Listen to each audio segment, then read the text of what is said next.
Hey everyone, and welcome to the Deep Dive. Today we're really digging into Darius Foroux's book, Focus on What Matters, a collection of Stoic letters on living well. If you, like so many of us, ever feel just swamped by that constant buzz, daily tasks, expectations, all the digital noise, then this Deep Dive is definitely for you. We're going to unpack some really potent Stoic ideas from Foroux that might just help quiet things down internally, and we'll focus on what actually counts. Yeah, it's fascinating how he takes this ancient philosophy, Stoicism, which, some listeners might know a bit about already, and he makes its core ideas super relevant for us today. Essentially, Stoicism is about finding peace, finding happiness by focusing only on what we can actually control and learning wisely to let go of the rest. It's timeless, really, but also a very practical way to handle our, let's face it, often overwhelming modern lives. Okay, so let's jump right in. The first sort of foundational idea Forough gets into is the Stoic dichotomy of control. Like, imagine your mind has two boxes, right? One says, my power, that's for your actions, your choices, your effort. The other box, not my circus, that holds everything else, external results, what other people think, even the weather. Yeah. And the book really hammers home. Put your energy, your focus into that first box. Because the second one, it's basically just mental clutter, causes stress. Right. And the bigger point there is how much trouble we cause ourselves trying to manage things that were never really in our control anyway. Ford gives some great examples, like posting a photo online. Yeah. Your control, it's the photo itself, maybe your intention, the caption you write, but how many likes it gets, or the comments. Or if people ignore it, that's squarely in the not my circuses zone. And if your peace of mind depends on those reactions, well, you're basically outsourcing your happiness. Oh, that's such a good example. I mean, we've all felt that, right? Post something, then keep checking the phone, hoping. Forough nails how that just hands our emotional state over to, well, everyone else. Or think about prepping for a job interview. You control how much you prepare, the effort you put in, how you present yourself, the honesty in your answers. But actually landing the job, that involves so many things you can't control. Company needs, who else applied, maybe even the interviewer's mood that day. Focus on your part. Let the outcome be what it is. Yeah, and that brings up a really practical question for everyday stuff, like those small moments. Someone cuts you off in traffic or interrupts you or doesn't appreciate your work. The only thing you truly control is how you react. Are you going to choose anger, frustration, or handle it with, some calm objectivity? Forough's message is pretty simple but deep. Constantly ask yourself, is this controllable or uncontrollable? Yeah. Just making that a mental habit, it can seriously shift your reactions, your whole mindset. And what's really insightful is his point about fear of rejection, criticism, uncertainty. He realized it often comes from trying to control stuff that was never yours to control in the first place. Internalizing that changes things. You start seeing outcomes, even bad ones, less as failure and more like data, learning opportunities, builds resilience, builds confidence, actually. Okay, so control is key, foundational. But let's pivot a bit to another modern minefield Forough tackles, something that feels like it's constantly being chipped away at our attention. He calls digital noise the silent thief of purpose. I mean, just think about it. How much time vanishes into scrolling and that feeling afterwards? Kind of empty, like you've been pulled everywhere but gotten nowhere.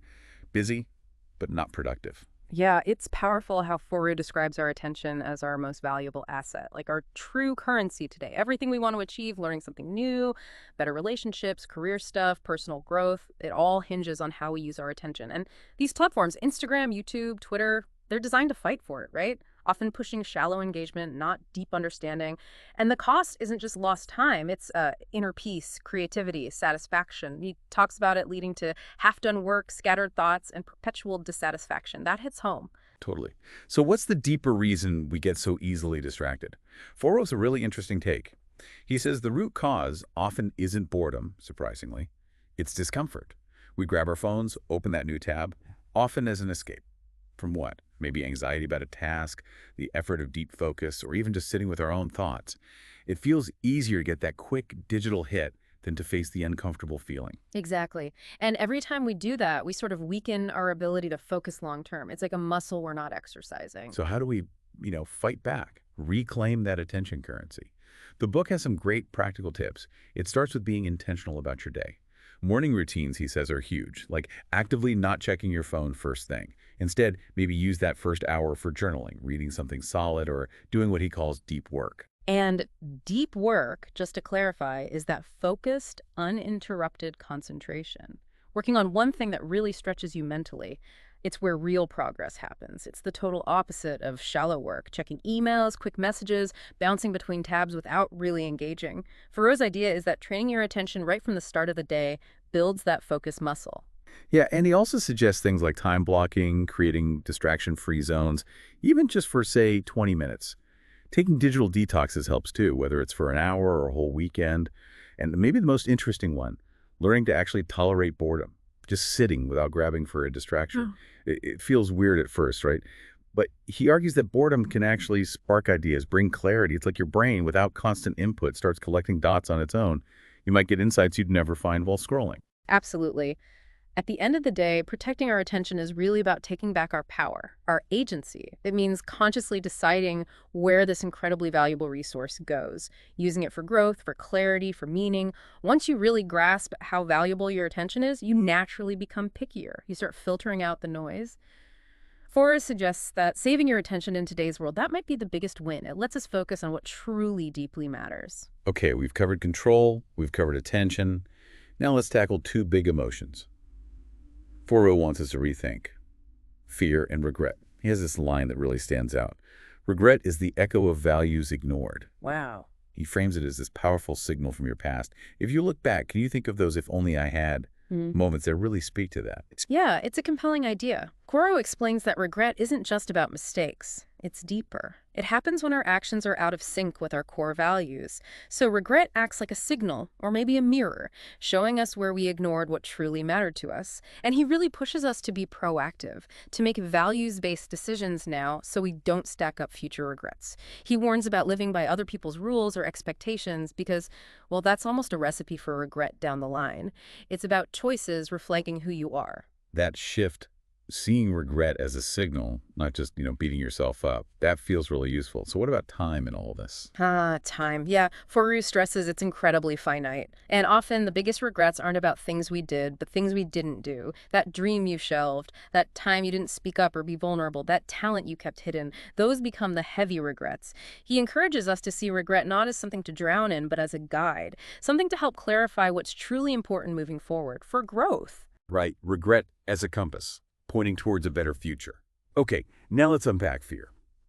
Foroux flips the script on fear too. It's not the enemy. It's more like a guide or a signal pointing to where courage is needed most. Like maybe that intense fear of public speaking. It could actually be highlighting a major growth area for you in self-expression.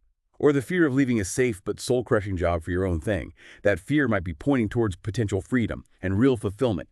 Fear highlighting opportunity. Exactly. And this ties into the Stoic view. The aim isn't to be fearless, because fear is natural. It's to understand it, watch it, and use it. Fear alerts us, prepares us. But it shouldn't paralyze us. And Foroux makes a crucial point. Most of the fears holding us back, they're born from imagination, not reality. Just recognizing that the monster's often in our head can really lessen its grip. He offers practical ways to handle it too, like literally talk to your fear. Ask what it's trying to show you, or categorize fears. Logical ones, like avoiding actual danger, versus psychological ones, fear of opinions, failure, embarrassment. Keeping a fear journal, he suggests, can also bring clarity and dial down the intensity over time. That logical versus psychological fear distinction, that's powerful. Makes you realize how much anxiety is, self-inflicted. So what's the action plan with fear, according to Foroux? The core message is pure Stoicism. Fear paralyzes, but action frees. The longer you wait, the bigger the fear seems. But even one small step forward starts to loosen its hold. And it's key to know the difference between being fearless, having no fear, which is kind of unrealistic, and being courageous. Courage means acting despite the fear. That's the real goal. And tying back to regret, he really emphasizes not letting short-term fear create long-term regret. Don't let that temporary discomfort block you from a life with more meaning. Wow, what a journey today. We've really covered some ground, understanding control, guarding our attention, and looking at fear and regret in a totally new light. Focus on what matters really does feel like having a Stoic pep talk right there when you need it, like honest letters helping you cut through the noise. Yeah, and the takeaway isn't that embracing these Stoic ideas will make all your problems vanish. That's not realistic. But it will seriously lessen their impact. It gives you tools to navigate life with more calm, more clarity, and ultimately more fulfillment. Getting clear on your values, finding the courage to act on them, being consistent, that's where deep satisfaction, growth, and purpose really come from. So think about it this week. What's your control box looking like? How are you going to protect your attention even just for today? Let those ideas simmer. Until next time, control the controllable, courage the rest.